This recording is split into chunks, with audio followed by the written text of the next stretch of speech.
Good morning and welcome to Saturday's special of Dr.Lamba's Awakening Call.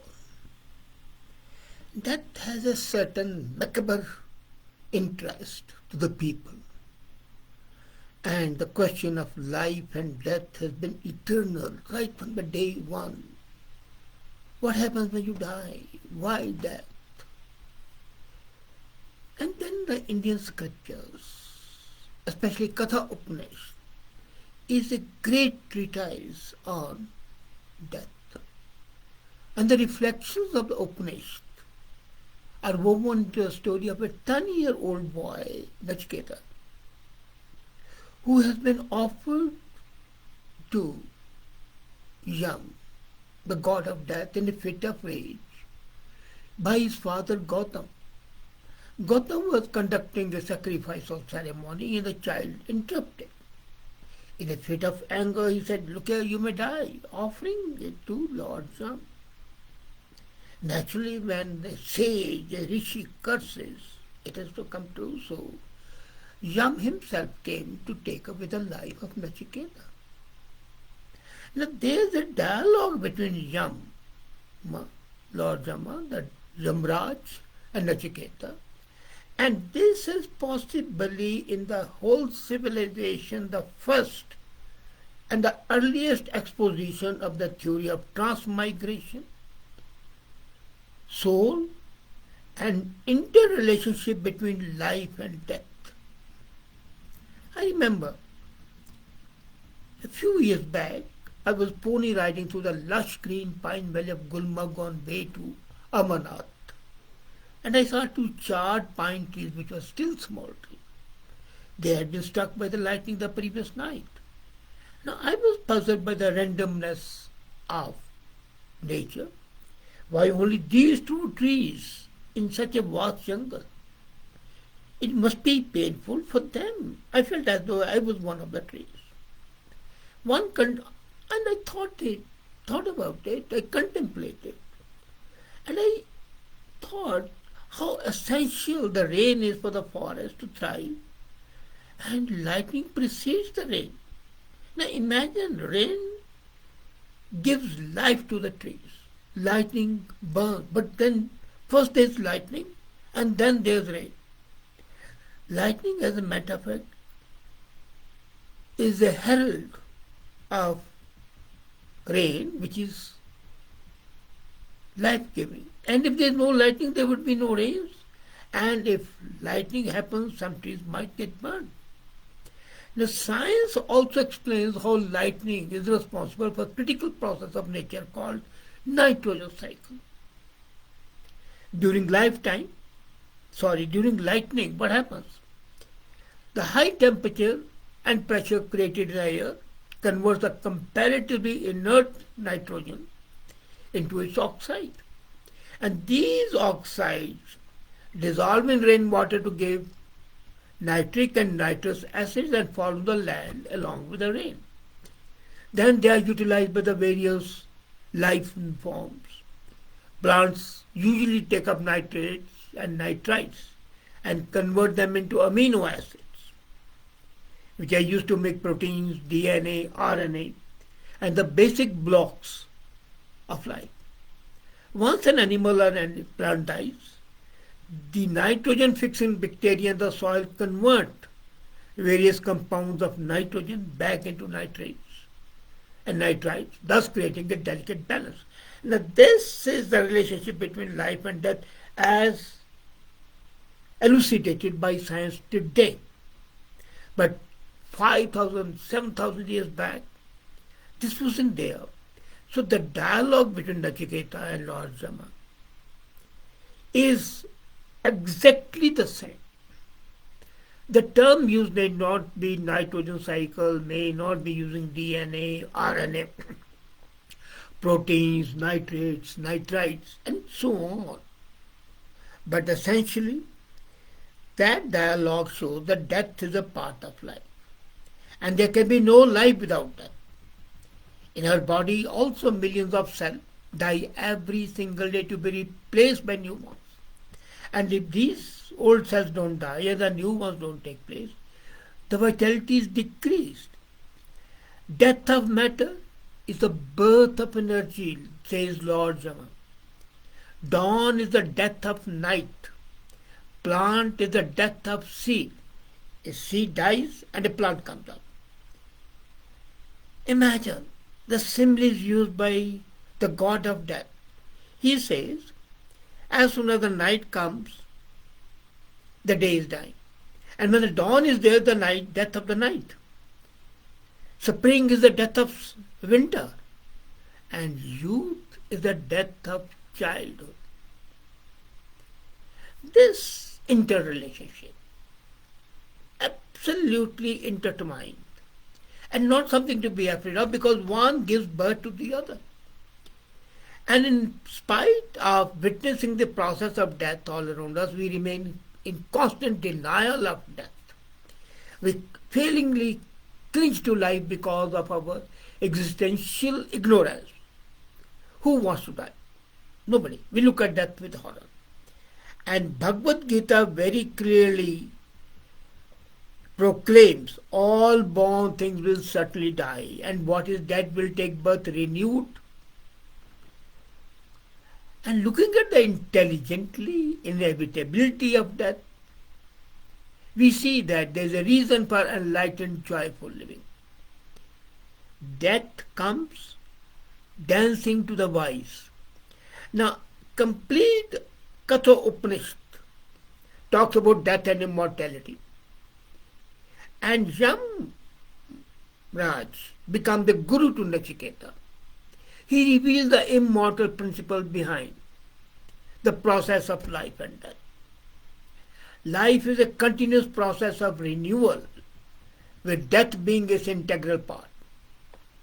From the spiritual stand of view, as formless essence, everything essentially is and remains. Nothing changes.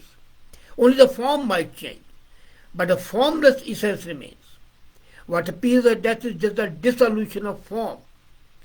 The entire lineage of our ancestors continue to live in our bodies, and that's why the Hindu culture celebrates Shraddha, Pitr Paksha. Let's pause and contemplate on the phenomena of death. And that contemplation of death adds life to our lives.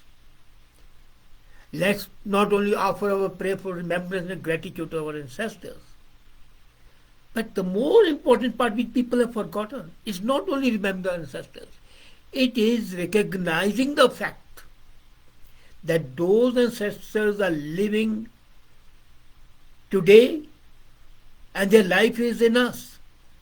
So the dialogue between Nachiketa and Yamraj takes one directly into the awareness of the life and death, compelling need to search for inner self while we are alive in this body.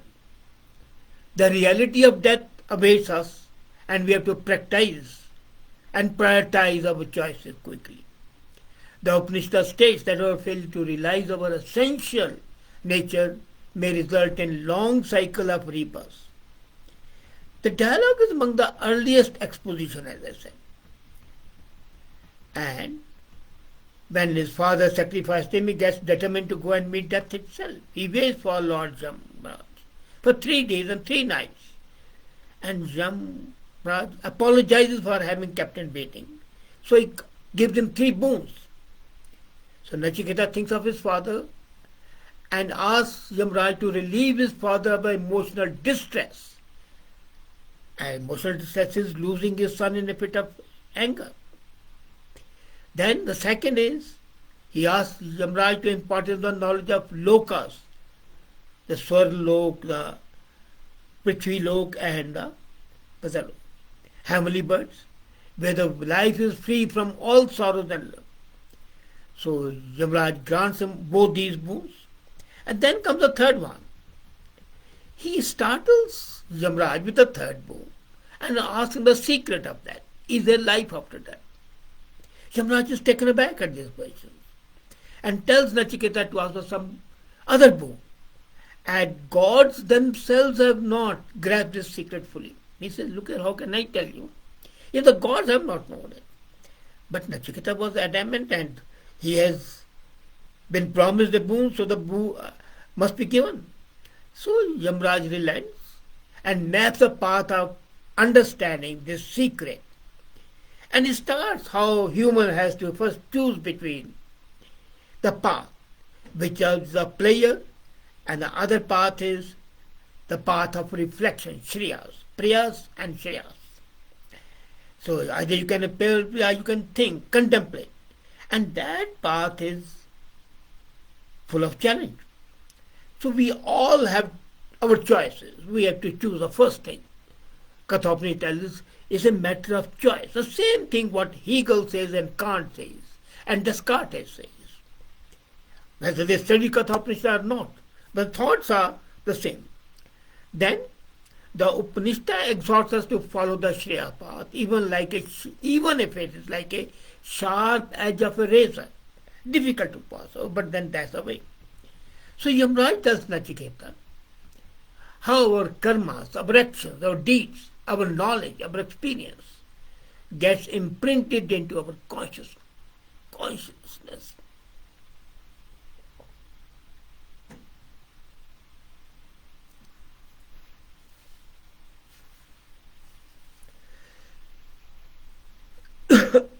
And our consciousness, having been enriched by our experience, by our knowledge, decides within whom our body we will take to continue on the unfinished journey of self. So before you are born, your conscience has decided, based on your past action, whether you are going to be born a human being or some other creature.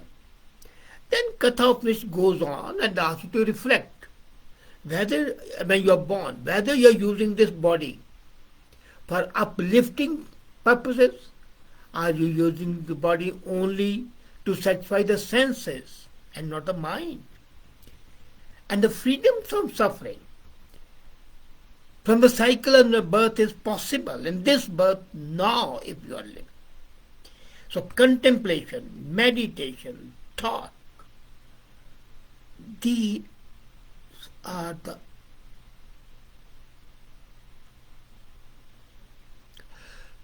the modes of overcoming death, because death would never overcome as it regenerates, but then the death would be not a painful process.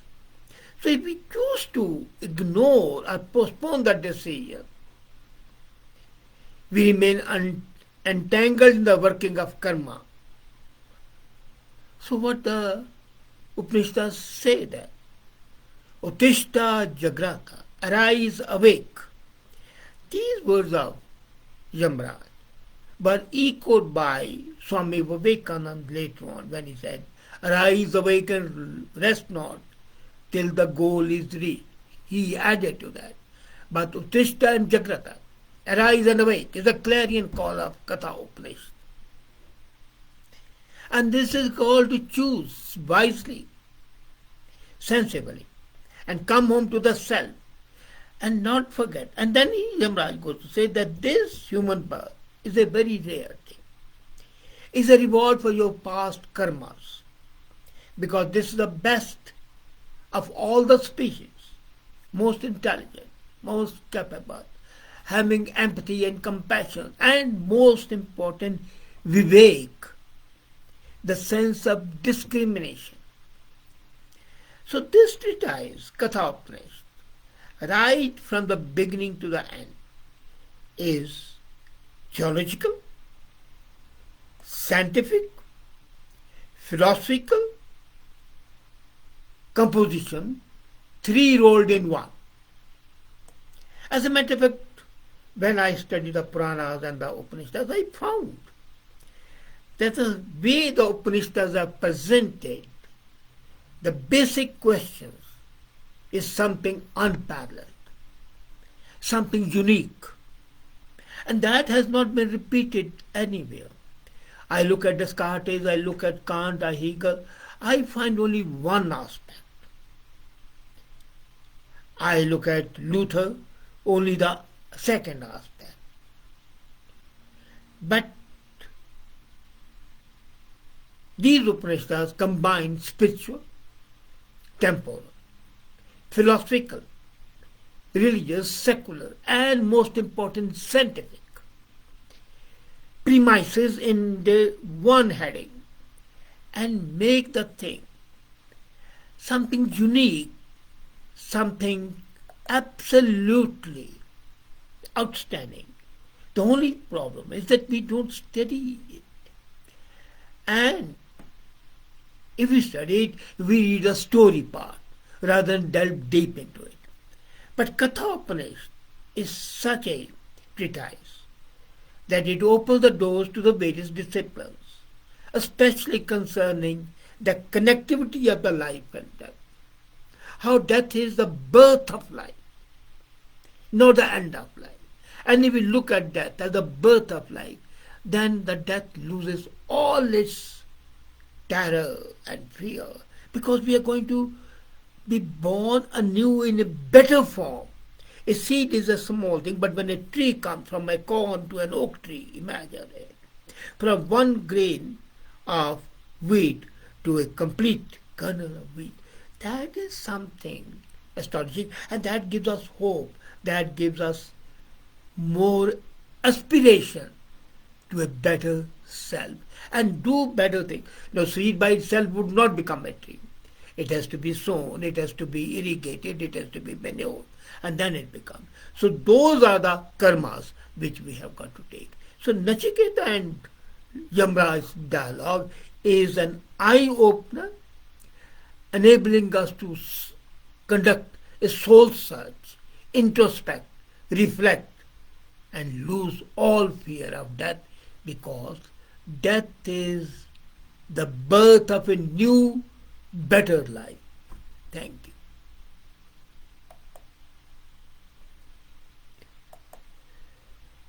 Hi.